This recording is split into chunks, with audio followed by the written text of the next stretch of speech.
తెలుగు రాష్ట్రాల్లో తెలుగు ప్రజలే కాక ప్రపంచ దేశాలలో ఉండే భారతీయులందరూ కూడా క్రికెట్లో సిద్ధహస్తుడు టాప్ క్రికెటర్ అంబటి రాయుడు యొక్క రాజకీయ ప్రయాణం గురించి నిశితంగా పరిశీలిస్తున్నారు. అంబటి రాయుడు ఆయన ఒక స్టార్ క్రికెటర్.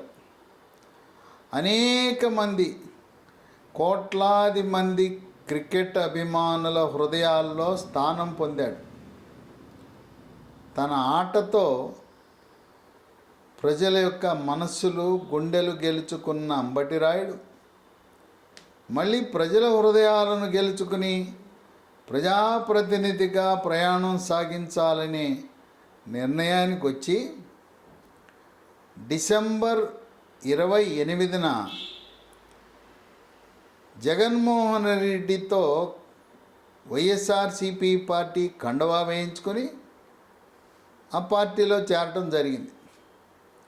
వారం రోజులు తిరక్కముందే వైఎస్ఆర్సీపీ పార్టీ యొక్క వ్యవహార శైలి, వాళ్ళ పద్ధతులు, పార్టీలో చేరకముందు వాళ్ళ ప్రవర్తన ఎలా ఉంటుంది, చేరిన తరువాత ఎలా ఉంటుందని గమనించి, బాబోయ్ ఈ వైఎస్ఆర్సీపీ పార్టీతో నేను ఏగలేను, వీళ్ళు నాకు గుంటూరు లోక్సభ సీట్ ఇస్తారనుకున్నాను, గుంటూరు లోక్సభ కాదు, నరసరావుపేట లోక్సభ కాదు, నన్ను ఏకంగా కృష్ణానదిని దాటించి అంతర్జిల్లా బదిలీలాగా నన్ను వెళ్ళి మచిలీపట్నం లోక్సభకు పోటీ చేయమంటున్నారు అన్నాడు. ఈయనది గుంటూరు జిల్లా వాసి. ఆయన గుంటూరు పార్లమెంటుకు కానీ గుంటూరు పార్లమెంటు పరిధిలో ఉండే ఒక నియోజకవర్గం నుంచి శాసనసభకు పోటీ చేయాలనే ఆలోచనలో ఉన్నాడు. తన అభిమానులు, సహచరులు వాళ్ళందరితో కలిసి అనేకమైన విద్యా సంస్థలు, స్కూళ్ళు, సామాజిక కార్యక్రమాలు, క్రీడలను ప్రోత్సహించే కార్యక్రమాలు, టోర్నమెంట్ల దగ్గరికి వెళ్ళి వీక్షించడం, ఇలాంటి కార్యక్రమాలు చేసిన అంబటి రాయుడికి వారం రోజుల్లోనే వైఎస్ఆర్సీపీ పార్టీ రుచి తెలిసి ఇంకా నేను దీంట్లో కొనసాగలేనని చెప్పి వైఎస్ఆర్సీపీ పార్టీకి రాజీనామా చేశాడు.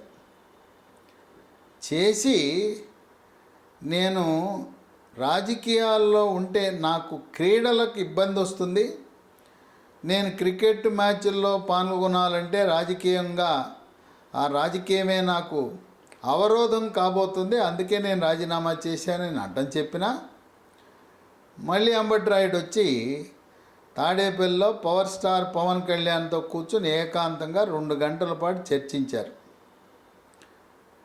అక్కడ చర్చల్లో సారాంశం బయటకు వచ్చింది ఏంటంటే, పవన్ కళ్యాణ్ జనసేన పార్టీలో చేరమని కోరినట్టు, జనసేన పార్టీలో చేరితే ఒక 2 నియోజకవర్గాలు ప్రతిపాదన వచ్చినాయి.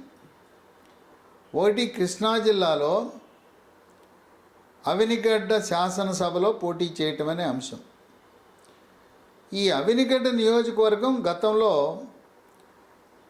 గుంటూరు జిల్లాలో తెనాలి పార్లమెంట్ ఉన్నప్పుడు తెనాలి పార్లమెంట్లో ఉండేది అవినిగడ్డను, ఇంకో నియోజకవర్గం ఉండేది నిడుమోలని. అక్కడ ఆ తెనాలి పార్లమెంట్లో 5 అసెంబ్లీలు గుంటూరు జిల్లాకు చెందినవి, అవినిగడ్డ, నిడుమోలు 2 కృష్ణా జిల్లాకు చెందిన 7 అసెంబ్లీల్లో ఆ తెనాలి పార్లమెంట్ ఉండేది. ఆ విధంగా అవినిగడ్డ నియోజకవర్గం గుంటూరు జిల్లా అవినాభావ సంబంధం ఉంది. మధ్యలో ఏరే అడ్డం, కృష్ణా నదే అడ్డం. బ్రిడ్జి దాటితే రేపల్లి నియోజకవర్గం గుంటూరు జిల్లా, అప్పట్లో తెనాలి పార్లమెంట్ నియోజకవర్గంలో ఉండేది. కనుక అవినిగడ్డ నియోజకవర్గం వాళ్ళకి గుంటూరు జిల్లాతో అవినాభావ సంబంధం ఉంది. అక్కడుండే ఆ బ్రిడ్జిని పులిగడ్డ పెనుమూడి వారధి అంటారు.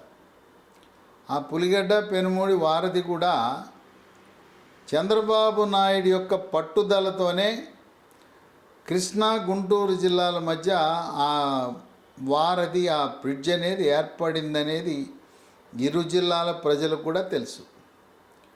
అవినిగడ్డ నియోజకవర్గంలో కాపు సామాజిక వర్గం వారు అత్యధికంగా ఉంటారు. ఏ పార్టీ అయినా, అది కాంగ్రెస్ అయినా తెలుగుదేశం అయినా, కాపు సామాజిక వర్గం వారే గెలుస్తారు. గతంలో సింహాద్రి సత్యనారాయణ ఆయన ఆ నియోజకవర్గానికి ప్రాతినిధ్యం వహించారు తెలుగుదేశం పార్టీ తరపున. తదుపరి తెలుగుదేశం పార్టీ తరపున అంబటి బ్రాహ్మణయ్య, ఆయన తెలుగుదేశం పార్టీ. ఇక కాంగ్రెస్ పార్టీ తరపున మండలి వెంకట కృష్ణారావు, ఆయన తర్వాత ఆయన కుమారుడు మండలి బుద్ధప్రసాద్. ఆ మండలి కుటుంబం చేతిలోనే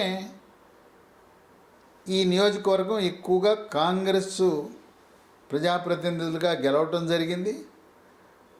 పైగా అవినిగడ్డలో గెలిచిన వాళ్ళ సెంటిమెంట్ ఏంటంటే, అవినిగడ్డ గెలుపు, అవినిగడ్డలో గెలిస్తే రాష్ట్రంలో ప్రభుత్వం ఏర్పడుతుంది, ప్రభుత్వం ఏర్పడితే అవినిగడ్డ నుంచి పదవి గ్యారంటీ, మంత్రి పదవి గ్యారంటీ. ఎందుకంటే కాంగ్రెస్లో గెలిచిన మండలి వెంకట కృష్ణారావు ఆయన ఉన్నంతకాలం మంత్రి, ఆయన కుమారుడు బుద్ధప్రసాద్ గెలిచినంతకాలం మంత్రి. మొన్న కూడా 2014లో తెలుగుదేశం పార్టీ తరపున గెలిస్తే డిప్యూటీ స్పీకర్ అయ్యాడు, అది కూడా క్యాబినెట్ హోదానే. అట్లాగే తెలుగుదేశం పార్టీ తరపున గెలిచిన సింహాద్రి సత్యనారాయణ, ఆయనకు కూడా మంత్రివర్గంలో స్థానం లభించింది. ఇక అవినిగడ్డలో ప్రస్తుతం వైఎస్ఆర్సిపి పార్టీ తరపు నుండే సింహాద్రి రమేష్ అంత బలమైన నాయకుడు కాదు. తెలుగుదేశం పార్టీ తరపున ప్రస్తుతం మండలి బుద్ధప్రసాద్ ఉన్నా, ఆయన ఒకవేళ అంబటి రాయుడు వెళ్ళి పోటీ చేస్తాను జనసేన అంటే ఆయన సహకరించే వ్యక్తి, సభ్యత గల వ్యక్తి. చంద్రబాబు నాయుడు మండలి బుద్ధప్రసాద్కి ప్రభుత్వం అధికారంలోకి వస్తే ఆయనకి ఎమ్మెల్సీ, రాజ్యసభ ఇలాంటివి గౌరవప్రదమైన నామినేటెడ్ పదవులు ఇవ్వటం తథ్యం. లేదా కాపు కార్పొరేషన్, కాపు జాతికి సేవ చేసే అవకాశం ఉన్న ఆంధ్రప్రదేశ్ కాపు కార్పొరేషన్ చైర్మన్ లాంటిది గతంలో కొత్తపల్లి సుబ్బారాయుడు, ఆయన నర్సాపురం నుంచి మాజీ మంత్రి, అది నిర్వహించాడు. కనుక మండలి బుద్ధప్రసాద్కి సముచిత స్థానం ఎల్లవేళలా ఉంటుంది. ఆయన ఎమ్మెల్యేగా గెలవకపోయినా దానికంటే గౌరవప్రదమైన పదవిని ఆయనకి ఇస్తారు. ఆ విధంగా అంబటి రాయుడికి అవినిగడ్డలో జనసేన పార్టీ తరపున గెలవటం అనేది నల్లేరుపై నడక. ఇంకొక నియోజకవర్గం గుంటూరులో కూడా పరిశీలిస్తున్నారు, పొన్నూరులో తెలుగుదేశం పార్టీ తరపున బలమైన నాయకుడు పొన్నూరులో ధూళిపాళ నరేంద్ర చౌదరి ఉన్నాడు, నరేంద్ర కుమార్. ఆయన తండ్రి కూడా చౌదరి గారు, ఆయన రెవెన్యూ మంత్రిగా కూడా పనిచేశారు. పొన్నూరు అంటే తెలుగుదేశం పార్టీ కంచుకోట. అక్కడ వైఎస్ఆర్సిపి పార్టీ చాలా బలహీనంగా ఉంది. అందువల్ల చంద్రబాబు నాయుడు పొన్నూరు నియోజకవర్గాన్ని డిస్టర్బ్ చేయటానికి, మార్చడానికి ఇష్టపడాడు. ఇప్పటికే ఉమ్మడి కృష్ణా జిల్లాలో 3 అసెంబ్లీ సీట్లకు జనసేన కన్నేసింది. అవినిగడ్డ పక్కన ఉండే పెడన, అట్లాగే విజయవాడ వెస్ట్కి అయితే అభ్యర్థిని కూడా ఖరారు చేశారు. పోతిన మహేష్ని ఎప్పటి నుంచో ఆయనే అభ్యర్థి అని కూడా ఖరారు చేయడం జరిగింది. అందువల్ల జనసేన ఎంపిక చేసిన కోటా సీటు అవినిగడ్డ. కాపు సామాజిక వర్గం ఉన్నారు. ఆ కాపు సామాజిక వర్గంతో పాటు అవినిగడ్డ నియోజకవర్గంలో చల్లపల్లి, మోపిదేవి 2 మండలాలు, అక్కడుండే 6 మండలాల్లో 4 మండలాల్లో 3 మండలాలు పూర్తిగా కాపు సామాజిక వర్గం ఎక్కువగా ఉంటారు. ఒక మండలంలో మత్స్యకార సామాజిక వర్గం, వాళ్ళు కూడా బందర్లో ఉండే కొల్లు రవీంద్ర మాజీ మంత్రి సామాజిక వర్గం, వాళ్ళు ఆయనకి బంధువులు. చల్లపల్లి, పెదముత్తేవి 2 మండలాల్లో ఉండే అక్కడ కమ్మ సామాజిక వర్గం ఆధిక్యత ఉంటుంది. వాళ్ళందరూ కూడా ఆ గ్రామాలన్నీ కూడా తెలుగుదేశం గ్రామాలు, చల్లపల్లి, పెదముత్తేవి, మోపిదేవి. ఆ విధంగా 6 మండలాలలో కూడా జనసేన పార్టీకి తిరుగులేదు. అంబటి రాయుడు అవనిగడ్డలో పోటీ చేస్తే విజయం తథ్యం. పైగా యువకుడు, అంతర్జాతీయ ఖ్యాతి పొందిన క్రికెటర్, స్టార్ క్రికెటర్. ఆయన శాసనసభ్యుడిగా గెలిస్తే ఆయన మంత్రి పదవి కూడా వరిస్తుంది. చంద్రబాబు నాయుడు ఇలాంటి వారిని ప్రోత్సహించడానికి చాలా సంతోషంగా ముందుకు వస్తాడు. ఎందుకంటే చంద్రబాబు నాయుడు విశాఖపట్నంలో స్పోర్ట్స్ యూనివర్సిటీ, క్రీడా యూనివర్సిటీని ప్రారంభించాలని 300 ఎకరాల భూమిని కూడా కేటాయించడం జరిగింది. ఆయనకి క్రీడా యూనివర్సిటీ, క్రీడల పట్ల చంద్రబాబు నాయుడు ముఖ్యమంత్రిగా ఉన్నప్పుడు హైదరాబాద్ నగరంలో ఏషియన్ గేమ్స్ నిర్వహించిన ఘనత ఉన్నది. ఈ రోజున హైదరాబాద్ నగరంలో స్టేడియాలు ఉన్నాయంటే గచ్చిబౌలి కానీ ఇంకే స్టేడియం చెప్పుకున్నా క్రీడలంటే ఎంతో మక్కువ కలిగిన వ్యక్తి చంద్రబాబు నాయుడు. కనుక అంబటి రాయుడిని క్రీడలు, యువజన వ్యవహారాల శాఖ మంత్రిత్వ శాఖ వరించే అవకాశం ఉంది. ఆయన ఆధ్వర్యంలో ఈ స్పోర్ట్స్ యూనివర్సిటీ, క్రీడా యూనివర్సిటీ విశాఖపట్నం రూపుదిద్దుకోవటం, ఏ విధంగా హైదరాబాద్ నగరంలో అంతర్జాతీయ ప్రమాణాలతో రేపు ఒకవేళ భారతదేశం ఒలింపిక్స్ను నిర్వహించిన ఆంధ్రప్రదేశ్ రాష్ట్రంలో కొన్ని క్రీడలను అంతర్జాతీయ ప్రమాణంలో నిర్వహించడానికి కావలసిన మౌలిక సదుపాయాలు ఏర్పాటు చేయటానికి అంబటి రాయుడు లాంటి క్రీడాకారుడు ఒక మంత్రివర్గంలో మంత్రిగా ఉండటం, క్రీడా రంగానికి అదొక గౌరవంగా భావించడం. పైగా ఈ రోజున ఎన్నికలు జరుగుతుంటే, ఎలక్షన్ జరుగుతుంటే అందరూ క్రికెట్ చూస్తారు, ఓటుకి వెళ్ళరు. అంటే మక్కువ, మోజు ఎంత క్రికెట్పై ఉందో మనకు అర్థమవుతుంది. అందువల్ల అంబటి రాయుడిని ప్రోత్సహించి రాజకీయాల్లో మంత్రిగా పెడితే ఆయన ఉండటం వల్ల జనసేన, తెలుగుదేశం పార్టీ కూటమికి ఈ రోజున ఉన్న పళంగా గ్రాఫ్ పెరగటం, దాదాపు ప్రతి నియోజకవర్గంలో ఆయన వల్ల రాని ఓట్లు ఒక 3-4% ఓట్లు అధికంగా వచ్చే అవకాశం కనపడుతుంది. కనుక రాజకీయంగా బలపడటానికి అంబటి రాయుడిని పదవిచ్చి ప్రోత్సహించడం ద్వారా చంద్రబాబు నాయుడు, జనసేన పార్టీ ఇద్దరు కూడా ఈ రోజున 2024లో జనసేన, తెలుగుదేశం పార్టీ గెలిచింది అంటే అది కాపు జాతి ఆంధ్రప్రదేశ్ రాష్ట్రమంతా ఒకే మాట, ఒకే బాటగా 2014లో ఏ విధంగా కంకణబద్దులై జనసేన, తెలుగుదేశం, బీజేపీ ఒకే కూటమిగా ఏర్పడి చంద్రబాబు నాయుడిని ముఖ్యమంత్రి చేశారో అదేవిధంగా ఆనాటి ఫలితాలు పునరావృతమై ఆంధ్రప్రదేశ్ రాష్ట్రంలో జనసేన, తెలుగుదేశం పార్టీ విజయం సాధించి అంబటి రాయుడికి అవనిగడ్డలో పోటీ చేసి గెలిస్తే ఆయనకి క్యాబినెట్లో ఒక స్థానం పదిలంగా ఉంటుందని రాజకీయ విశ్లేషకులు భావిస్తున్నారు.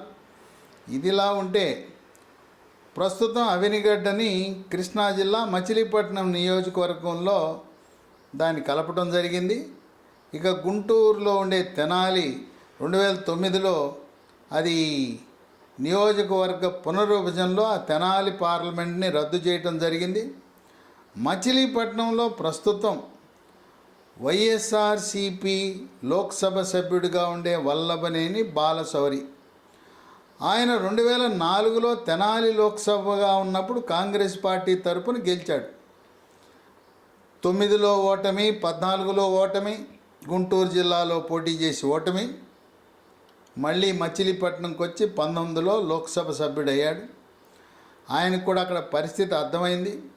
కృష్ణా జిల్లాలో మచిలీపట్నం లోక్సభకి మళ్ళీ వైఎస్ఆర్సీపీ పార్టీ తరపున పోటీ చేస్తే గెలవనని అర్థమై వల్లభనేని బాలశౌరి ప్రస్తుత సిట్టింగ్ లోక్సభ సభ్యుడు జనసేన పార్టీలోకి మారాలనే ఆలోచన ఉంది.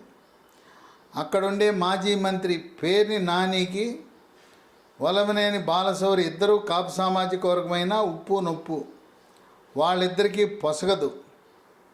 ఒకరు ఎడ్డివంటే ఇంకొకరు దడ్డివంటారు. ఒకానొక సందర్భంలో వల్లభనేని బాలశౌరి ఆయన లోక్సభ సభ్యుడిగా అక్కడికి వస్తానంటే పేర్ని నాని స్థానిక శాసనసభ్యుడు అనుమతి లేకుండా మీరు ఎలా వస్తారని కొంతమంది నాయకులు ప్రశ్నించిన పరిస్థితి. అందువల్ల వల్లభనేని బాలశౌరి పార్టీ మారి జనసేన తరపున మచిలీపట్నం లోక్సభ నుంచి పోటీ చేసిన ఆశ్చర్యం లేదు.